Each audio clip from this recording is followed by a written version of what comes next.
ನನಗೆ ನಾನು ಬದುಕಿಗೆ ಅರ್ಥ ಇದ್ರೆ ಸಾಕು. ಬೇರೆಯವ್ರು ನೋಡಲಿ ಅಂತ ಬದುಕಿದ್ರೆ ಕೋಟಿ ಇದ್ರೆ ಸಾಕು.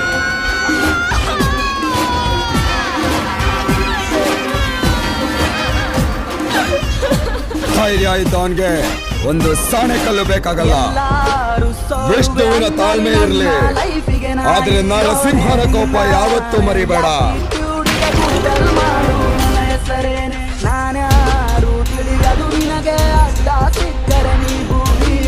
ಸಿಂಹ ಸಾಹಸ ಸಿಂಹ ಜಯದ ಗಣಪತಿಯ ನೋಡು, ಮುಂಬೈ ಅಧಿಪತಿಯ ನೋಡು, ದುಡ್ಡು ನೋಡು, ಅವನ್ ಬರೋವರೆಗೂ ಕಾಯ್ತೀಯಾ? ನೋಡು, ಮುಗಿಲ ಇಲ್ಲ ನಾನೇನಾರು ಮಾಡ್ಲಾ? ಮುಗಿ ಬೀಳುವ ಮನೆಯ ನೋಡು.